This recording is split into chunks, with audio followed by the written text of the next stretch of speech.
자, 여자 얼굴을 잘 보시고 이 종교가 무슨 종인지 제가 정체를 밝혀드릴게요. 여자 얼굴 페이지에서 이쪽 맨 바깥쪽에 두 줄을 읽으면 삼하고 뭔지 아세요? 예, 그 다음에 그 밑에 있는 까만 깨는 죽은 깨예요. 자, 그 다음에 옆에는 티눈이라는 게 있고요. 그 다음에 버즘, 다 얼굴에 나는 이상한 것들이에요. 백발백중 뽑습니다. 요즘으로 따지면 성형외과 광고 전단지예요. 자, 그러면 이 광고 속에 한글이 등장했다는 거예요. 그래서 여자 얼굴에 점이 있는데 예를 들자면 오른쪽 눈 밑에 점이 있다. 그러면 자식이 없는 거다. 여러분들 얼굴에 관상학적으로 봤을 때 좋지 않은 점이 있는데 그걸 뽑아주겠다 라는 광고예요. 여기에도 한글이 등장합니다. 자, 그 다음에 옆으로 쭉 한 3걸음 정도 한번 가보실까요? 자, 그러면 이게 주로 사진관이에요. 여기에 한글이 등장하는 게 이거는 떡을 만들 때 예쁜 무늬를 찍는 도구거든요. 떡살이라고 하는데 여기 아래쪽에 손잡이 부분에 득손이라고 해서 자손을 많이 얻으십시오. 이렇게 새겨져 있고요. 이 가운데 글자는 여러분이 읽을 수 있어요. 자, 요거는 찍어서 제대로 모양이 나와야 되기 때문에 좌우가 바뀌어져 있어요. 거울 보듯이. 자, 읽으셨어요? 축 맞습니다. 네. 그 다음 옆에 있는 것은 득. 그래서 역시 자손을 많이 얻으라 라는 거예요. 그래서 집안 살림살이에도 뭐가 등장했다고요? 한글이 등장했어요. 자, 그뿐만이 아니라 양반가의 여성은 한글을 익혀서 자기가 평생 맛있게 해먹었던 요리의 비밀을 책으로 남기고 돌아가셨어요. 옆에 있는 책 볼게요. 여기에 축자는 어떤 축자이나요? 축한다는 뜻이에요. 네. 자, 여기에 있는 이 책인데요. 이 책의 이름은 음식 기미감이라고 해서 음식의 맛을 아는 비법이라는 책이에요. 장계향이라는 분이 쓰셨고요. 17세기 책입니다. 그리고 앞에 영상 보이시나요? 이 영상은 책 속에 써있는 레시피대로 음식을 만들어서 한번 저희가 재현해 본 거예요. 조금 전에 잡채가 지나갔거든요. 잡채 드셔보셨어요? 네. 근데 요즘 우리가 먹는 잡채랑 재료가 좀 달라요. 뭐가 안 들어가냐면 당면이 하나도 안 들어갑니다. 당면 대신 주 재료는 꿩고기예요. 자, 옛날에는 꿩고기가 고급 고기라서 만두를 만들 때에도 꿩고기를 쓰기도 했습니다. 자, 꿩고기가 가운데 있고요. 오이도 들어가고요. 그 다음에 버섯도 들어가고, 이건 무인데요. 무가 무슨 색깔이에요, 원래? 흰색이죠. 여기 분홍색으로 변한 이유는 맨드라미 꽃을 가지고 거기서 천연의 염료를 뽑아서 분홍색으로 물들여서 이렇게 차린 거예요. 고사리, 시금치 등등이 있는데 요즘 우리가 잡채를 먹으면 다 섞어서 나오죠. 근데 당시에는 이렇게 차려낸 다음에 먹는 사람이 맛있게 섞어서 먹을 수 있도록 이렇게 냈어요. 자, 이 책의 레시피고요. 이 안에는 146가지 요리 방법이 있는데 가장 많은 요리 방법은 술이라고 해요. 자, 그리고 안쪽 날개에 이런 메모가 써 있어요. 내가 70이 넘어서 눈이 이렇게 침침한데 이 책 간신히 썼다. 시집간 딸들 이 책이 필요하지? 그래도 가져갈 생각은 말거라. 자, 필요하면 베껴가라. 이렇게 있고요. 자, 그 다음에 후손들은 이 책을 잘 보관했으면 좋겠다 라고 해서 잘 보관이 돼 있고, 자, 이 책은 현재 우리나라에 남아서 한글로 쓰여진 요리책 중에서는 제일 오래된 책이에요. 자, 그러면 뒤돌아서 다음 공간으로 가겠습니다. 자, 갈게요.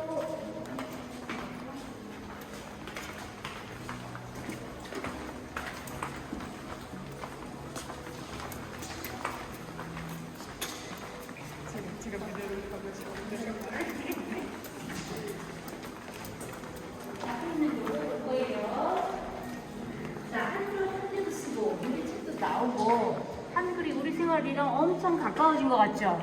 근데 나라를 대표하는 문자는 뭐였을 것 같으세요? 예, 여전히 중국의 한자였어요. 근데 그 기간이 너무 길었어요. 훈민정음 창제하고 무려 450년 동안 나라를 대표하는 글자는 중국의 한자였습니다. 모든 공식 문서는 한자로 썼어요. 그러다가 1894년 고종임금님이 앞에 보이는 것처럼 칙령을 발표합니다. 빨간 딱지가 붙어있는 14조가 한글과 관계된 것인데 이렇게 써 있어요. 이제부터 법률과 칙령은 국문이 본이 되게 한다.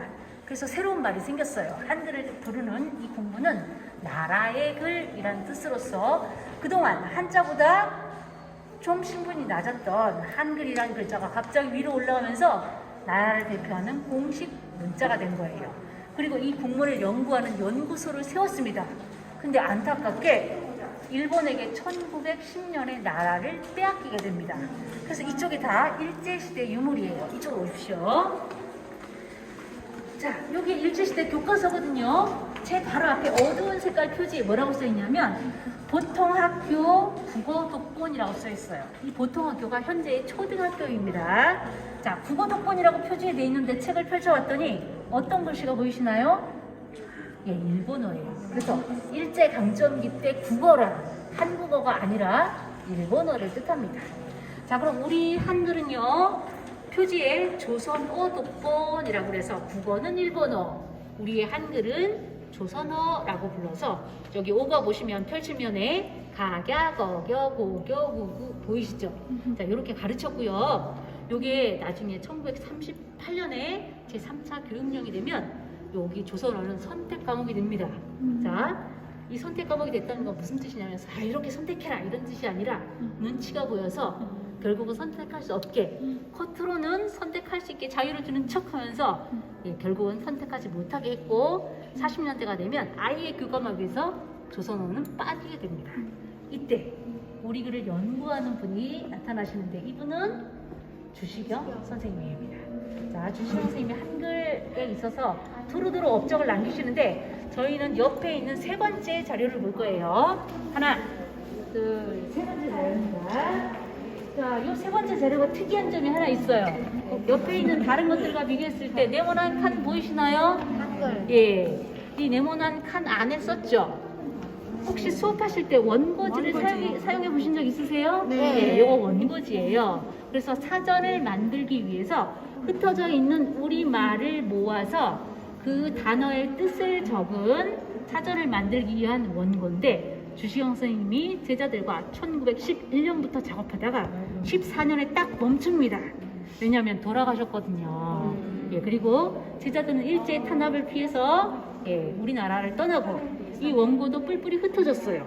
지금 이거 오리지널이거든요. 예, 여기 전시한 게 몇 쪽이 남아있냐면 총 153면까지밖에 안 남아있습니다. 기억부터 시작했겠죠. 사전이니까. 어디에서 멈춰있냐면 기억이 채 끝나지도 않은 갸일죽에서 멈춘 상태예요.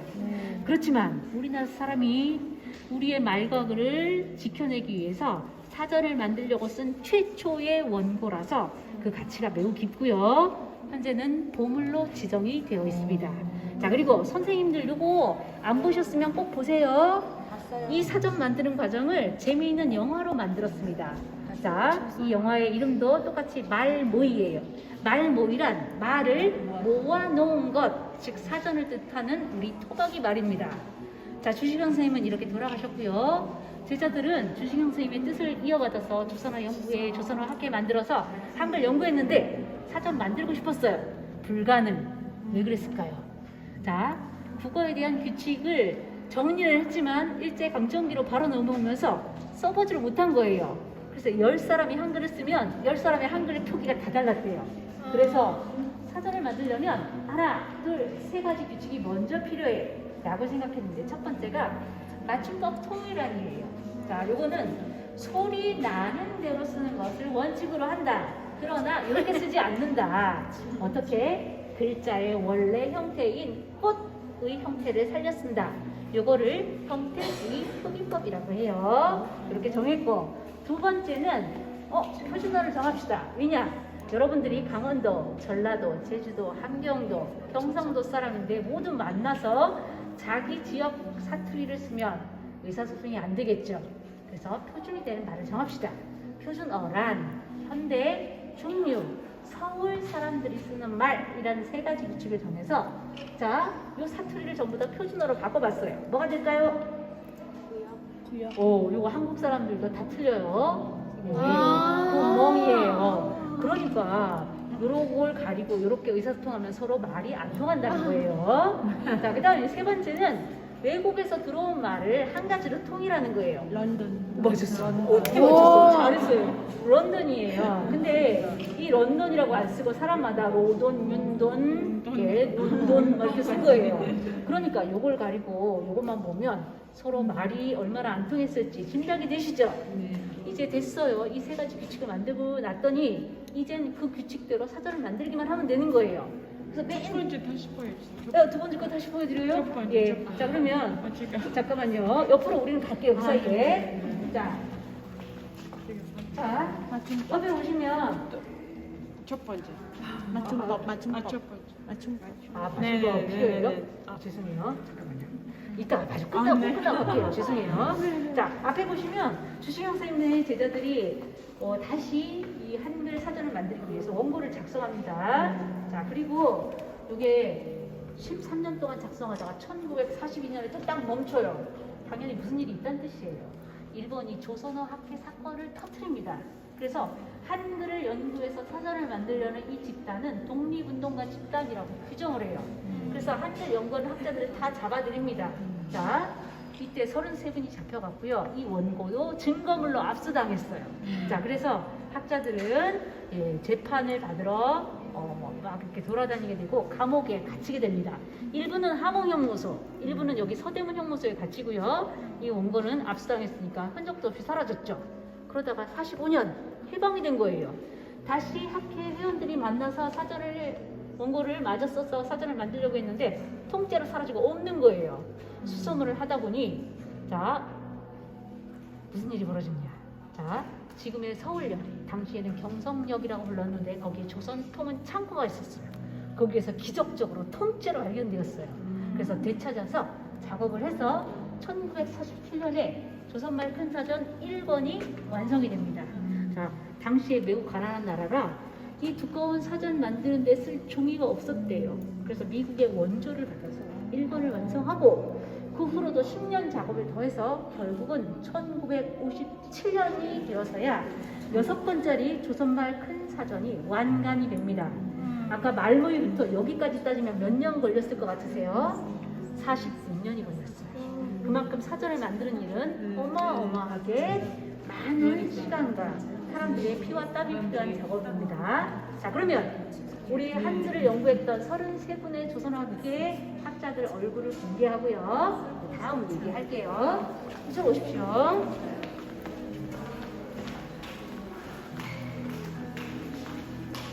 자, 여기에 이 얼굴들이 바로 조선학계의 33분의 얼굴인데 이렇게 터치하면 33분의 얼굴이 다 보이고요. 이렇게 누르면 이분의 이제 프로필이 간단히 나오는데 제가 지금 누른 이윤재 선생님이나 그 다음에 한징 선생님 같은 경우에는 감옥에서 고문의 후유증으로 세상을 떠나셨던 분이에요. 자, 그래서 이렇게 소개를 했고요. 아직 한글이란 이름이 안 나온 거 기억나셨어요? 네, 이쪽으로 오시면 언제부터 한글이란 이름이 생겨났냐? 여기 맨 끝에 있는데요. 1910년 무렵에 주시영 선생님과 제자들이 만들었습니다. 자, 여기에 한글이 무슨 뜻이냐? 일본에게 빼앗긴 대한 제국의 글, 이런 뜻을 갖고 있어요. 그리고 큰 글, 그래서 서울에 있는 제일 큰 강 이름이 뭐예요? 한강이에요.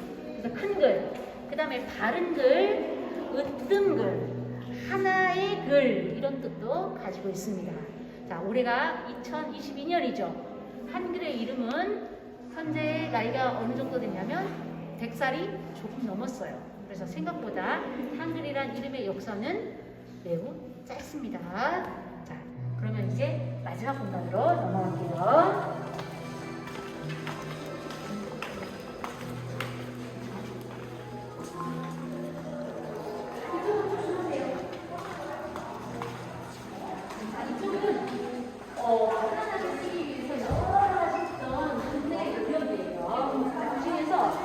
맞춤법 얘기를 하기 위해서 한글 부가책 보여드릴게요. 표지는 요거예요. 뭐라고 써있죠? 철수. 혹시 이름 들어보셨어요? 처음이에요? 한국인에게는 매우 유명한 교과서입니다. 이쪽 남자 이름이 뭘까요? 철수. 가운데 멍멍이 이름은 바드리. 자, 그 다음에 여자 이름은 혹시 아실까요? 여자 이름은 영희예요. 영희 들어보셨어요? 그래서 영희철수 바둑입니다. 자, 그리고 책을 이렇게 넘기면 이렇게 써 있는데, 자, 바둑이는 꽃밭에서 나왔습니다. 자, 여기에는 조사를 바둑이랑 띄었었죠. 왜냐면 옛날에는 조사도 단어로 생각했기 때문에 띄었었다고 해요. 자, 그 다음에 습니다가 아니라 뭐라고 돼 있죠? 옵니다. 이렇게 돼 있어요. 그리고 몇 쪽마다 그림이 들어 있었어요. 그리고 중간중간에 많지는 않지만 컬러 페이지도 있었다고 해요. 자, 그리고 우리나라에서는 최초로 이 교과서 내용이 스토리텔링 방식을 취했다고 합니다. 그래서 인기가 최고였어요. 등장인물이 바둑이 철수, 영희, 순이, 철수의 친구들, 철수의 엄마, 아빠, 할아버지, 할머니가 나오는 재밌는 이야기였거든요. 이 책이 언제 나왔냐? 1948년 대한민국 정부가 수립되었던 바로 그 해에 10월 5일 날 나왔습니다. 그래서 지금도 해마다 10월 5일 되면 이 책 기념해서 교과서의 날 이렇게 축하하고 있어요. 자, 그래서 교과서도 이렇게 바뀌었고요. 뒤를 돌아보시면, 자, 전에는 아까 그 보면 위에서 아래로 썼죠. 그걸 세로쓰기라고 해요. 자, 그런데 이렇게 세로쓰기 방법에서 출판물도 가로쓰기로 바뀌게 됩니다. 자, 그런데 끝까지 가로쓰기를 고집하고 있었던 게 바로 신문이었어요. 여기 전시된 한겨레 신문은 지금도 나오고 있는데 우리나라에서는 최초로 가로쓰기로 전환했던 신문입니다. 1988년에 창간호예요. 근데 이 신문이 나왔을 때 반응은 안 좋았어요. 왜냐하면 신문을 주로 누가 보냐? 나이가 많은 아저씨들이 주로 보거든요. 근데 이거를 그동안 세로로 쓴 걸 보다가 가로로 갑자기 바꾸니까 좀 품위가 없어진 것 같다, 이런 얘기도 했고요. 왜 너네 신문만 가로로 쓰냐, 다른 신문은 다 세로다, 그러니까 오히려 읽기가 너무 불편해 라고 했었어요. 그러다가 몇 달 만에 의견이 확 바뀌었고요. 1999년에 가장 마지막으로 어떤 신문도 이 가로쓰기에 동참합니다. 자, 여러분이 알고 있는 신문 뭐가 있어요? 조선일보. 맞습니다. 조선일보. 조선일보가 가장 늦게 가로쓰기에 합류하면서 이제 모든 대한민국의 출판물은 가로쓰기로 변하게 됩니다. 자, 그러니까 가로쓰기로 전면 바뀐 것은 이제 한 20년 조금 넘었어요. 네. 자, 그래서 제가 많은 편하게 쓰려는 노력이 있지만 이렇게 소개해드렸고요. 그 중에 또 하나 보여드리려면, 이게 알려주시죠? 사상입니다. 자, 그 전에는 붓을 들어서 손으로 글씨를 썼다면 이제 기계로 한글 찍어내는 시대를 알리는 게 바로 타자기예요. 그래서 타자기까지 설명드렸고요. 뒤를 돌아보시면 가장 아래쪽에 해례본이 있어요. 그리고 오른쪽으로 천천히 돌면서 이쪽, 오른쪽으로 계속해서 돌면 마지막에 2014년 한글박물관 개관으로 끝납니다. 자, 그래서 훈민정음 탄생에서 지금까지 570년 흘렀어요. 그 사이에 한글은 이렇게 바뀌었습니다 라고 한글 역사에 있어서 꼭 기억했으면 좋을 유물 혹은 사건 15가지를 크게 패널로 붙였고요. 이제 우리 세종대왕으로 다시 돌아갑니다. 자, 세종대왕 왜 훈민정음 만드셨죠? 왜 만들었어요? 우리는 모든 사람들이 문천 생활을 할 수 있도록 하기 위해서. 자, 그러면 세종의 꿈은 실현이 됐나요? 안 됐나요? 됐어요. 자, 그리고 당시에 세종대왕의 생각은 지금 되돌아보면 굉장히 민주적이고, 그 다음에 모든 사람들이 글을 읽고 쓸 수 있게 하겠다는 생각은 어쩌면 혁명적인 생각이었을 수 있어요. 왜냐하면 지식을 독점하면 다른 사람을 마음대로 쓸 수 있는데 그걸 버리고 문자를 모두 공유하겠다는 거니까.